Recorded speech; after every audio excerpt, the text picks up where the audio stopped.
Hi, my name's Aaron McLaren. I wanted to help you understand how to get a nearly perfect score as a tutor. I'm a licensed teacher who's gone back to tutoring, and there's a couple tricks that I do in my sessions to make sure that my customers are as happy as possible and I'm doing as good a job as possible as well.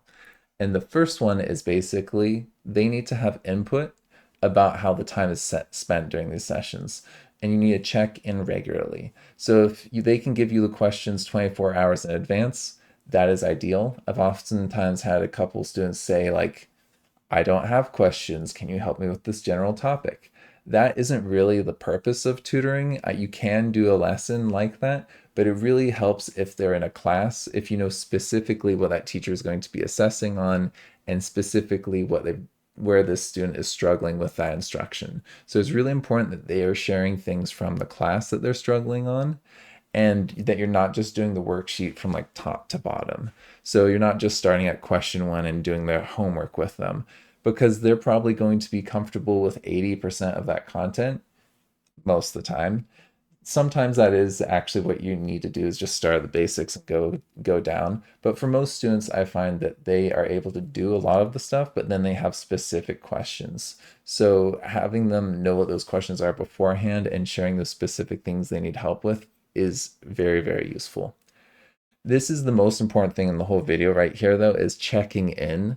You need to check in, especially if it's your first session, about halfway through and see their comfort level with what you're doing, asking them if they're feeling it's useful, if they'd rather spend time more on something than something else. And make sure that they're telling you on a scale of 1 to 5 how you as the tutor are doing, not how they as a student are feeling with the content. Because you want them to be rating you and your performance, which sometimes you have students that are struggling and they're really far behind. You do an amazing job and they're still not feeling great.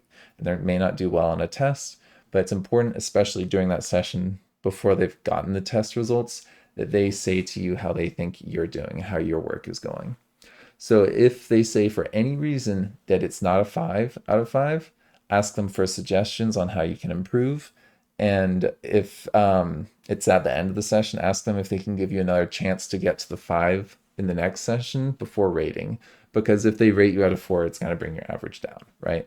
So if you really want to get that perfect rating or near perfect rating, you got to have them understand that you don't want 4s being left.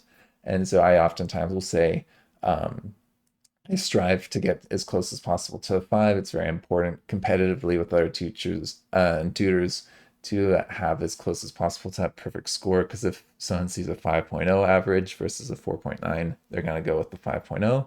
So it's important for me to make sure that I'm doing as good a job as possible. I try and angle it from saying like, don't just give me the points. I need to earn those, but please help me understand what I can do to get that, right? So that's one of the most important things. That's why I'm starting with that. It's also incredibly important that you just don't do the work for them. So have them take the lead so they do the problem. And then when they get stuck, you can help them, but give them plenty of think time. 5 seconds of think time is generally accepted as like a minimum. So if they're struggling on something, try and give them some time to ask questions and clarify things before you just do the work for them. And you really want to help as little as possible, but also tell them that you're doing that. Say like, hey, I'm here to help you. I can answer your questions, but we're just trying to help you see what you really do know here at first. And I also really like using color coding and simulations to clarify this. Let me just go ahead and show you what that looks like. So here's an example of a physics problem that I've worked with a student on. And so you can see that I'll label things with colors and then use that in equations that are corresponding to that. So I'm a big fan on using technology and color coordination to help organize things. But there's also various things like PhET that you can use for like simulations online. So if we just go onto here and we just search PhET forces, there's a ton of different simulations that you can use to help students understand like net force and what's really going on when you have different net forces and how that corresponds to motion. There's tons of different things that they have on here, including chemistry for like Vesper models and all kinds of really interesting things. So simulations oftentimes can help you represent things in real time and talk about like, hey, if I change this, how does it change that? Really, really useful.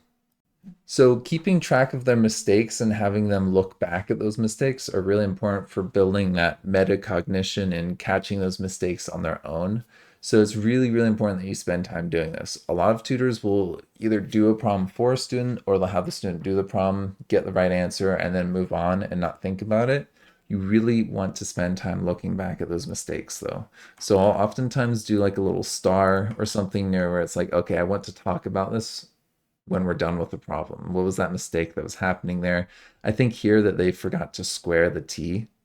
And so I was showing them, hey, like we can do, like we can look at the units there and think about if you've got meters per second squared, you need to times that by seconds squared to get just meters by itself. So that was just one way of helping them remember that this needs to be squared just in these types of problems that are a little bit longer. Um, I do that a lot with problems where I'll be like, hold on, what was that mistake? And let's look back at that and try and look back and find out what maybe there was a tip or something that I did. So I might circle certain things where it's like, hey, there's a tip here. It wasn't necessarily a mistake, but it helps them get an estimation or a piece that is useful for double checking problems, right? So anything that I would do myself, if I made a mistake to try and catch that mistake, those types of things I'm going to be putting stars next to in the problems for the students and modeling how to keep track of their mistakes because you're going to want them to do this in their class as well. And as they start recognizing the things that they're doing wrong, they'll start being able to catch those a little bit better on the next one, right? All right, that's basically it. Go be an awesome tutor. Thanks. Thank you for McLearning with me. Before you go, please check out the following services that I offer with my business. So if you click the link in my videos, this goes to my website. I might be changing it from Podia because I'm no longer doing the interactive videos for sale. I might put those up for free. But most of my other services are linked here. So you can see that I've got like a Teachers Pay Teachers and a Wyzant. The Teachers Pay Teachers has a lot of my assessments that I have for like the NGSS, as well as lessons that I made when I was actually a teacher in the classroom. So I've got quite a few things like CERs and other things on there.